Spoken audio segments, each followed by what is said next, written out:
Hello students, welcome to study made simple. तो आइए आज डिस्कस कर लेते हैं question number 15 of exercise 5.1 class 12th maths. Topic is continuity. So this is your question that discuss continuity of f where f is defined by. Okay, तो ये है आपके पास फंक्शन। तो आइए थोड़ा इसको देख लेते हैं। तो let us draw a number line here. Okay, तो ये 0 और 1 के लेफ्ट राइट आपको कुछ दे रखा है, ठीक है। तो 0 के लेफ्ट में क्या दे रखा है, देखो 0 के लेफ्ट में क्या दे रखा है। तो 0 के लेफ्ट में आपको दे रखा है, 0 के लेफ्ट में दे रखा है 2x। ओके, अब देखो x जब 0 से बड़ा है और 1 से छोटा है तब आपको क्या दे रखा है, 0। ओके, दैट मीन 0 के राइट में, ठीक है, 0 के राइट में क्या दे रखा है आपको, तो 0 के राइट में दे रखा है आपको 0। ओके, और वैसे ही 1 के लेफ्ट में, ठीक है, जब x क्या है आपका 1 से कम है तो क्या है आपके पास 0 है, ठीक है। उसके बाद x ग्रेटर देन 1 पे, ठीक है, जैसे ही आप x क्या है आपका 1 से बड़ा है तो फंक्शन आपके पास क्या हो जाता है 4x। ओके, तो हमारे पास सिर्फ दो ही पॉइंट ऑफ डाउट है यहाँ पे, एक 0 है और एक 1 है, ठीक है। बाकी जगह पे ये फंक्शन क्या रहेगा, कॉन्टिन्यूस रहेगा, ठीक है। तो तीन चीज़ें आपको फाइंड करनी होती हैं, left hand limit, right hand limit and value of function, ठीक है, जिसके ऊपर भी हम कॉन्टिन्यूटी चेक कर रहे हैं, ठीक है। तो सबसे पहले एट x इक्वल टू 0 पे चेक कर लेते हैं।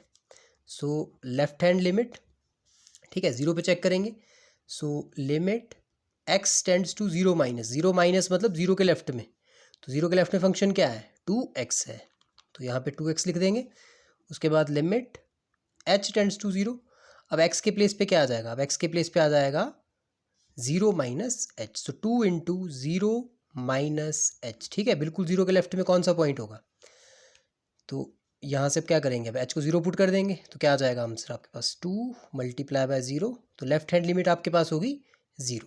और क्लियरली देखो 0 के राइट में आपको क्या दिख रहा है, 0 दिख रहा है, बट फिर भी थोड़ा फॉर्मली कर लेते हैं।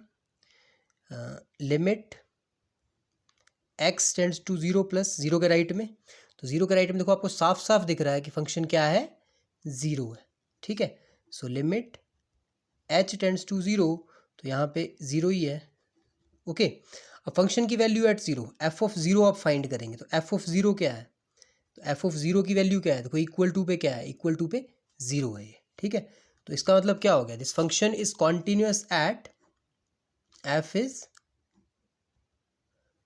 Continuous at x equal to 0। आइए अब x इक्वल टू 1 पे चेक कर लेते हैं, एट x इक्वल टू 1, ठीक है। तो वही पहले लेफ्ट हैंड लिमिट हम फाइंड करेंगे, limit x tends to 1 minus, अब 1 के लेफ्ट में देखो, 1 के लेफ्ट में फंक्शन क्या है, देखो 1 1 ये 1 के लेफ्ट में क्या है, तो 1 के लेफ्ट में आपको दिख रहा है फंक्शन क्या है 0 है, ठीक है।